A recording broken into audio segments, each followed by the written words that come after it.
এই আন্দোলনটা যখন হয় তখন কিন্তু অনেক মানুষ, আমরা তাদের অনেকের কাছে কিন্তু এই যে সমন্বয় যে লিস্টটা দেখলেন, এই লিস্ট প্রকাশের আগে আমি অন্তত 1 থেকে 150 মানুষের সাথে যোগাযোগ করছি যে ভাই আমরা এই আন্দোলনকে সংগঠিত করার জন্য, ত্বরান্বিত করার জন্য, আরো বেগবান করার জন্য আমরা একটা কমিটি দিতে চাচ্ছি। এই কমিটিটা হলে আমরা আরো নিজেদের ভিতরে সমন্বয় করাটা সহজ হবে। আপনি কি আসতে চান কিনা, আপনি কি ইচ্ছুক কিনা? তো আমি কিন্তু ওই যে 200 জন, 100 জন, 150 জনের ভিতরে মাত্র 30, আপনার আমাদের কমিটি ছিল 32 জনের, 30 জন 32 জন, এই 32 জনকেই পাইছি। ইভেন এই 32 জনের ভিতরে অনেকে নিজের নাম দিতেও আগ্রহ প্রকাশ করে নাই, বেশিরভাগই ছদ্মনাম ব্যবহার করছে। তাহলে দেখেন 5 তারিখের পরে ট্রেন্ড ভাবে যে আমি অনেকের দেখি আমাদের নোয়াখালীতে যারা আন্দোলনে ছিল, বাট তার সমন্বয়ক হিসাবে সে যতটুকু আন্দোলনকে কোঅর্ডিনেট করা, এগুলো কোনো কিছুর মধ্যেই ছিল না, কিন্তু সে নিজেই পরিচয় দেয়, ফেসবুকের মধ্যে পরিচয় দেয়, বিভিন্ন জায়গায় গিয়ে পরিচয় দেয়। তো প্রত্যেকটা আন্দোলন সফলতার পরে কিছু সুবিধাবাদী লোক সংযুক্ত হয়ে যায়। সংযুক্ত হয়ে যাওয়ার পরবর্তীতে তাদের তো পথঘাট চিনা আছে, কিভাবে খাইতে হয়, কিভাবে দিতে হয়। তো এই কারণে এই সুবিধাবাদী লোকগুলোই আমি মনে করি এগুলোর সাথে অ্যাটাচড। যেমন দেখেন আমাদের একজন ঢাকাতে আন্দোলন করছিল, সম্ভবত প্রাইভেট কলেজ সংক্রান্ত কেউ একজন, বাড়ি কবিরহাট। তো সে বিভিন্ন জায়গা থেকে যে একটা সাদাবাজির বিষয়ে আটক হয়, কিন্তু তার যদি আমরা ইতিহাস দেখি সে ছাত্রলীগ করছে পূর্বে, সে আমাদের আব্দুল কাদের মির্জার পিছনে রাজনীতি করছেন। তাহলে এগুলো তাদের মানে যাদেরই পথঘাট চিনা তারা এইসব কাজগুলো করছিলেন নাকি। কিন্তু নামে আমাদের যে সমন্বয়ক যে এন্ট্রিতে নাম লেখা, এই জায়গাতে আসি আমি কাউকে ওইভাবে দেখি নাই। 30 জনের একটা কমিটি বানায়, কমিটির মধ্যে খবর হয়ে গেছে। হ্যাঁ, খবর হয়েছে, কিন্তু এদের ভিতরে কাউকে আমি দেখি নাই। আমি বিভিন্ন জায়গা থেকে শুনি, আমার নামও বিভিন্ন জায়গা থেকে, মানে আমার নাম করে বিভিন্ন জায়গা থেকে। বলতে যাচ্ছেন যে মানে 30-32 জনের কারোর বিরুদ্ধে আপনি কোনো অভিযোগ পান নাই? আমি ওইভাবে এলিগেশন পাই নাই। আচ্ছা আচ্ছা, এলিগেশন পাইছি আমি আমার নিজের বিরুদ্ধে।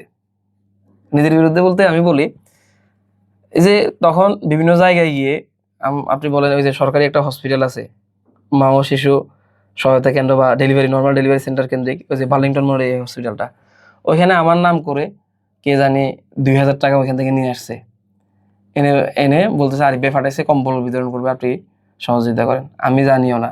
তখন মাজার ভাই আমাকে বলছিলেন, আমাদের সমন্বয়ক ছিলেন মাজার ভাই, যে ভাই আমি তো জানি না আপনি এরকম কিছু করবেন, কিন্তু এরকম হচ্ছে। আমি বলছি না ভাই, আমি ওইদিকে যাই নাই। এরপরে যে আপনার এখানে বাটা শোরুমে একজন গেল, আমি তার নাম্বারও নিয়েছি, তাকে যখন ফোন দিলাম তখন বলে যে আপনি আরিফ ভাই একজন নাকি, আমাদের আর আরিফ ভাই আছে।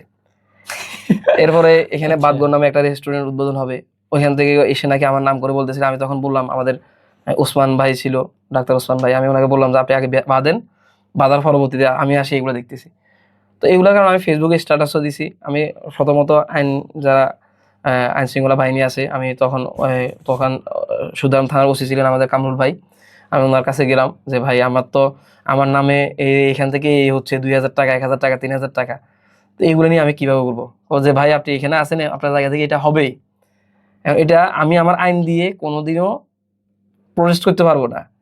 আপনি একটা জিডি, আমি গেছি জিডি করতে, জিডি করেও লাভ হবে না। আপনি তার সাথে বরঞ্চ আপনি ফেসবুকের মাধ্যমে বলে দেন যে এরকম যদি কেউ যায় তারা যেন বেঁধে রেখে আমাদেরকে নক দেয়। তো সেক্ষেত্রে আসি আমি তখন এই পরিবেশ পরিস্থিতি মোকাবেলায় আমি কিন্তু ফেসবুকের মাধ্যমে স্ট্যাটাস দিছি।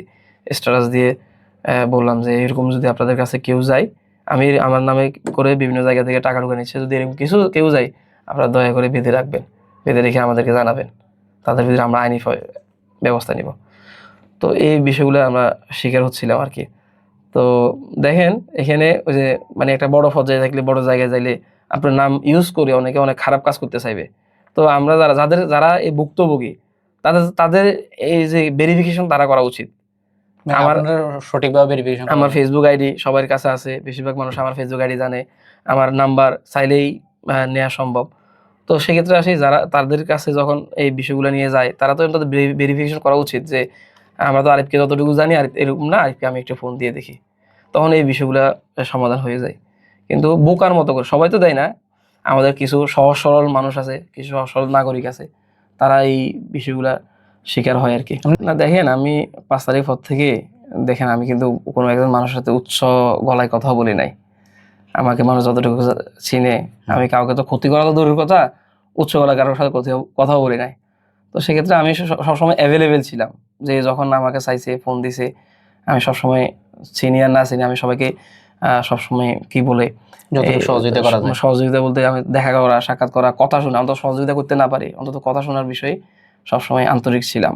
তো সেক্ষেত্রে আমার সাথে আমাকে যারা চিনে তারা তো অন্তত আমার সম্পর্কে জানার কথা,